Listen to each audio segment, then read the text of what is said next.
solusi. Itu enaknya gimana ya, Cik? Sebentar, gimana? Kamu gimana? Kamu yang overstay di Cina itu, ta? Iya. Kamu overstay di Cina. Udah berapa lama kamu overstay-nya, sayang? Aku di Cina overstay sudah 3 tahun 2 bulan. 3 tahun 2 bulan. Dan sekarang kamu udah siap untuk pulang Indonesia? Iya, aku mau minta solusi sama Tete. Aku siap mau pulang, cuma dari info yang aku tahu dari kayak berita-berita yang ada di sini. Kalau di sini kan ceritanya gini deh, kalau anak Indonesia itu aku nggak tahu banyak, tapi yang aku tahu dia itu nggak bisa pulang, terus nikah sama orang sini, kawin kontrak. Terus? Kawin kontrak itu udah aku tanya, aku mau pulang itu biaya semua itu sendiri, benar tak, Cik? Biaya sendiri. Betul. Terus kita masih kayak apa itu nunggu visa kayak penjara, masuk kata kasarannya penjara lah, kita masuk penjara. Betul.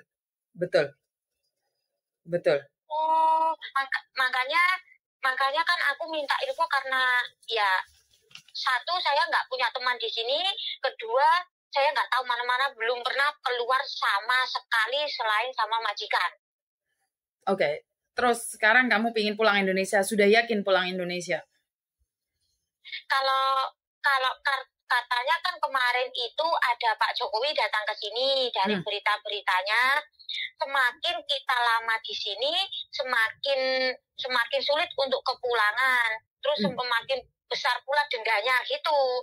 Terus daripada pokoknya nggak sampai tahun depan itu sudah mulai ketat lagi, Cek. Sudah kayak prosesnya itu sulit lagi. Sulit. Oke. Jadi kalau mau pulang itu Cece punya yang bisa mulangin aku atau enggak gitu. Soalnya aku nggak tahu ada, di sini gimana gitu. Sebentar, aku bilang sama sampean aku ada koneksi di mana yang ngurusin anak-anak Indonesia, tapi sampean semua biaya sendiri loh. Kalau 2 tahun yang lalu kalau 2 tahun yang lalu itu termasuk karantina, tiket, semuanya kurang lebih 5.000 yuan. 5.000 yuan itu kamu dek karantina seminggu, terus dek penjara 2 minggu. Kamu mau nggak? 5.000 yuan aku sangat mau deh. Bukan, itu 2 tahun yang lalu saya. Senang bahagia 5.000 yuan. Bukan, itu 2 tahun yang lalu. Apa? Dengerin dulu. Itu 2 tahun yang lalu. Mungkin sekarang nambah 1.000 atau 2.000, nggak akan nambah banyak. Jadi aku ada orang Indonesia yang di sana nanganin kamu. Kalau kamu mau, makanya aku nanya sama kamu mau ditanganin dia nggak? Kebetulan aku kan ada koneksi orang-orang Indonesia yang ada di sana. Paham nggak maksudku? Jadi kalau kamu siap ya? Siap. Oke. Tak hubungin mereka, terus kamu ntar hubungan sama mereka. Jadi kamu siap-siap uangnya ya, sayang ya? Iya, tapi itu kalau ibaratnya kalau sudah siap, aku minta kayak minta waktu 1 bulan atau setengah bulan gitu ya, Deh. Soalnya kalau jangan sayang, nggak boleh kayak gitu. Kalau kamu sudah siap, jangan balik lagi. Kenapa? Karena mereka ngurusin langsung laporan. Berarti kamu sedang main-main. Kalau kamu sudah siap, lepas. Oh, kalau gitu aku bilangnya, aku mintanya Tete bulan 9 ini, soalnya kan gajian kemarin itu kalau di sini aku nggak pernah pegang uang. Bukan, ingetin aku soalnya aku pasti lupa, sayang. Karena orang itu kalau aku nggak akan koneksi kamu sama dia. Karena mereka juga membantu kalian orang-orang Indonesia yang ada di Cina sana. Makanya aku cuma nanya sama kamu kalau kamu siap, karena sebenarnya ngerepotin aku, sayang. Aku malah nanya dia nanya sana, nanya sini. Kalau kamu belum siap, aku tidak akan nanya dia gitu loh. Entar aku nanya ternyata basa-basi gitu loh. Iya. Oh iya, berarti aku minta bantuan Tete bulan 9 awal aja ya? Terserah kamu hubungin aku aja. Kalau kamu memang iya, aku akan menghubungin orang Indonesia. Puya salah ada. Puya itu mak negeri ya. Puya Thai tuh soy. Tete maaf ya, Teh. Nggak apa-apa, sayang. Jadi paham ya, soalnya kamu tahu aku dari Facebook, dari YouTube juga kan? Iya. Nah, pasti kamu ngerti. Tujuanku cuma menolong kalian aja yang membutuhkan. Soalnya kemarin itu kan kalau di sini, Teteh. Nah iya, ngomong aku masih dengar. Ya, kalau di sini nggak tahu saya yang di luar bagaimana, itu nggak tahu. Kalau proses saya di sini, saya kan gajian tanggal 10. Tanggal 10 gaji saya 6.700 yuan. Nah, yang 700 itu dikasihkan ke saya, yang 7.000 itu majikan yang selalu ngirimkan. Soalnya kan di sini WeChat, adanya WeChat. Kalau WA kan nggak ada. Aku ada WeChat juga, kamu corak itu. Adanya WeChat. Jadi kalau kita mau persediaan uang, aku kan udah bilang, aku prosesku di sini kan nggak ada kontrak, nggak ada apa ya, C, nggak ada kontrak, kita semampu kita kuat bertahan di sini ya lanjut, karena kita. Gajimu berapa, sayang? Sendiri. Gajimu berapa? Gajiku 6.700 yuan. Oh, oke. Tapi kerjanya berat nggak, sayang? Kalau kerjaannya di sini itu ya sama aja sih. Kalau mau gaji berat, gaji besar ya kerja berat Kenapa kamu harus mental kuat. Kenapa kamu Cina tidak ada kontrak kerja, Cina tidak ada apa-apa. Kenapa kamu senekat itu? Karena yang aku tahu kalau ada apa-apa sama kamu, terjadi sakit atau apapun, resiko ditanggung sendiri. Itu resiko saya sendiri. Iya, kenapa kamu ada niat kayak gitu? Agent dari Hong Kong atau siapa, sayang? Saya dari mana-mana sudah deh. Karena ngerti maksud aku dari Hong Kong ke Cina atau gimana? Hidup pahit. Saya di Hong Kong itu sudah 6 tahun menjadi paper. Oke. 6 tahun di Hong Kong jadi paper, terus? Paperan, habis itu kena penjara itu saya di blacklist sampai dipulangkan di blacklist, dipulangkan.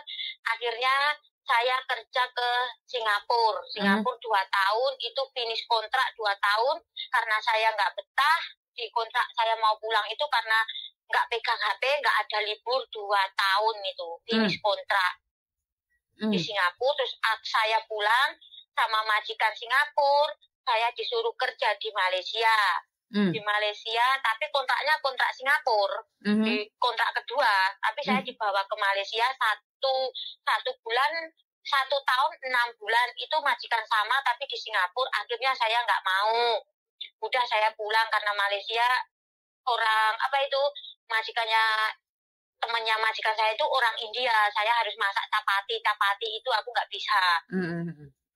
Itu aku bertahan kurang 6 bulan, saya finish kontrak, saya pulang.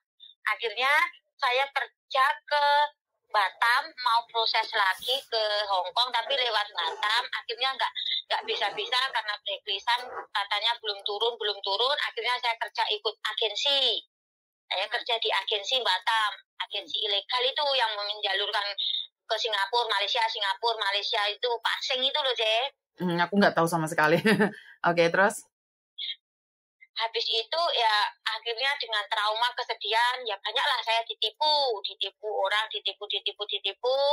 Akhirnya ada yang bilang, ayo kerja ikut ke Cina. Terus saya bilang, aku nggak bisa bahasa Mandarin, bahasa aku Kantoni sama Inggris.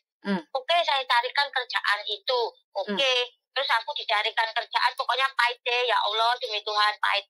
Jangan pernah ada orang anak Indonesia yang nggak pengalaman besar kuat pergi ke Cina. Kenapa? Benar nggak? Jangan.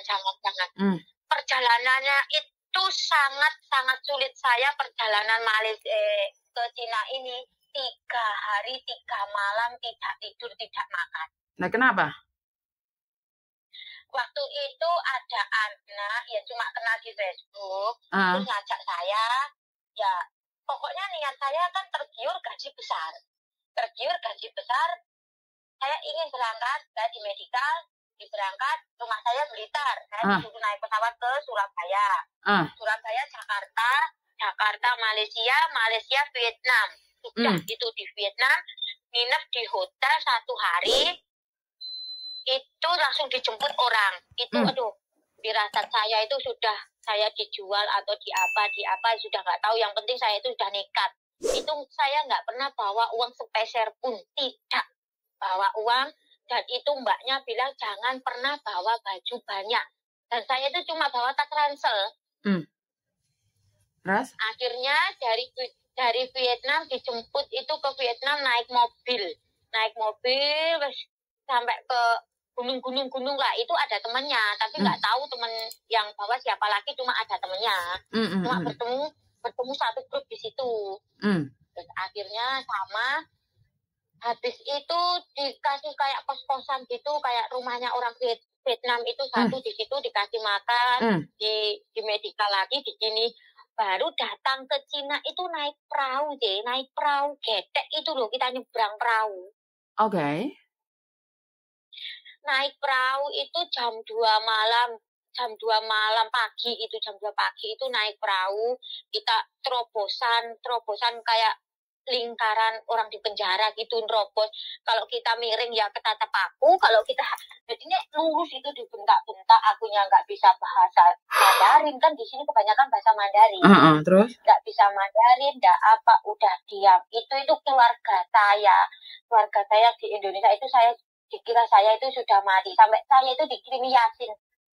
Terus? Sampai di sini 2 minggu, nggak ada wifi, nggak berani bilang, masih menyesuaikan diri, udah diam, cuma kerja, diam, akhirnya sudah berani 1 bulan, potongan gaji, udah langsung bisa. Nah, mbak yang bawa saya itu, nyampe saya di sini, saya dibilangin kalau kamu sudah sampai majikan, saya kasih kamu uang saku 7 juta, oke. Nyampe sini, saya minta mau kirim ke Indonesia, nomor saya diblokir. Dan saya tanya ke majikan saya, hubungi nomor ini. Saya sudah bayar kamu 30 ribu yuan. Hah? Saya cuma potongan gaji 6 bulan. Ini.